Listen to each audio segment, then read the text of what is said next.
اور کوشچن پوچھا گیا تھا کہ بعض اوقات بچے کھیل رہے ہوتے ہیں تو بچوں کو کہہ دیتے ہیں تو بالکل فرشتے ہیں، تو بچوں کو فرشتہ کہنا کیسا ہے؟ دیکھیں، اصل میں جس طرح فرشتے معصوم مخلوق ہیں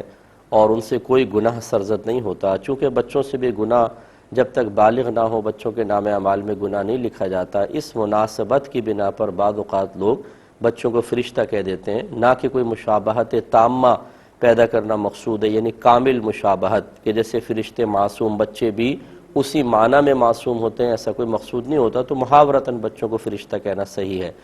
لیکن یہ میں نے اکثر دیکھا ہے کہ خواتین جو ہیں خاص طور پر بڑی معذرت کے ساتھ، مرد بھی کم نہیں ہیں، لیکن خواتین زبانی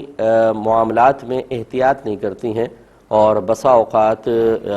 بہت ہی غلط قسم کے جملے فی البدیہہ تیزی سے، طبیعت کی تیزی کی وجہ سے، صبر کی کمی کی بنا پر زبان سے نکال دیا کرتی ہیں۔ جیسے مثال کے طور پر میں الفاظ تو نہیں کہہ سکوں گا، جیسے کوئی بچے کھیل رہے ہیں، بچے تو فرشتے ہوتے ہیں، کہا کہ یہ جو فرشتہ ہے نا یہ فلاں فلاں فلاں ہے، یعنی کوئی غلط بات اس کے بارے میں کہہ دی، تو یہ پھر مطلب یہ کہ غلط مفہوم کی طرف آ جاتا ہے۔ اس لیے بہتر یہ ہوتا ہے کہ اس طرح کے الفاظ نہ یوز کیے جائیں روزمرہ کے معاملات میں، کہ بسا اوقات ان میں نادانستہ طور پر جلد بازی میں بے ادبی ہو جاتی ہے اور اس میں پھر سخت گرفت ہے۔ ایک یہ مجھے کسی نے کہا اور مجھے بڑا افسوس ہوا کہ کوئی لاہور کا کوئی معاملہ تھا کہ کسی صاحب کو کوئی برین کا مسئلہ ہوا، برین ٹیومر تھا شاید،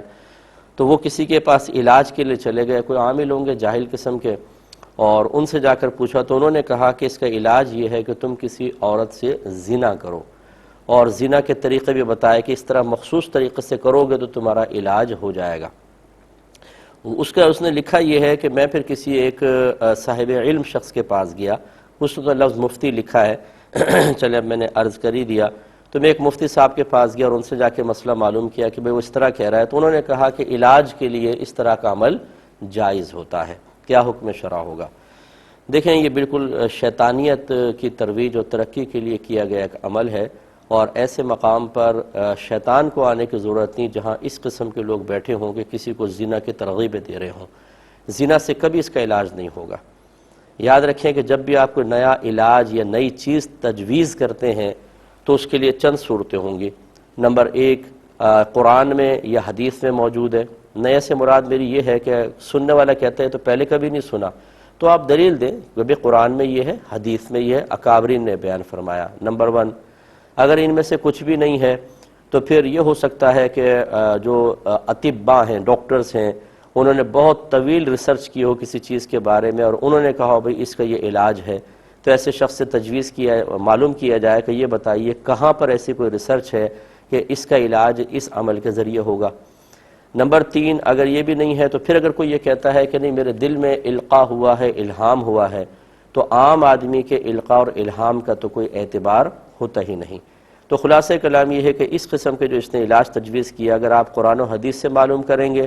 کبھی بھی نہیں ملے گا، نہ کوئی کسی کے کثرت تجربات میں چیز، یعنی فرض کر لیں باہر سے آئی ہوتی، چلے ہمارے یہاں تو حرام ہے، ہم اس کو ناجائز سمجھتے ہیں، باہر سے آئی ہوتی ایسا بھی نہیں ملے گا۔ اور اگر وہ کہتا ہے کہ مجھے خود الہام ہوا ہے تو اس کے الہام کو کوئی اعتبار نہیں، اور اگر وہ جہالت میں مبتلا ہو کر کہتا ہے کہ میرے استاد نے یا میں نے جن سے عمل سیکھا انہوں نے بتایا ہے، تو وہ اس سے بڑا شیطان تھا کہ اس نے اس کو ایسی تعلیم دی۔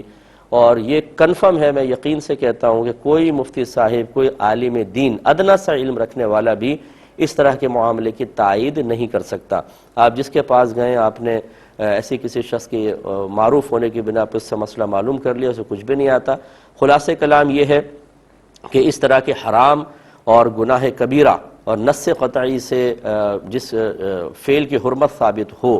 اسے معاذ اللہ علاج کے لیے تجویز کرنا، یہ کسی مطلب صحیح العقیدہ اور کامل مسلمان کا کام نہیں ہو سکتا، شیطان کا کام ہو سکتا ہے، یہ ہرگز نہیں کرنا چاہیے۔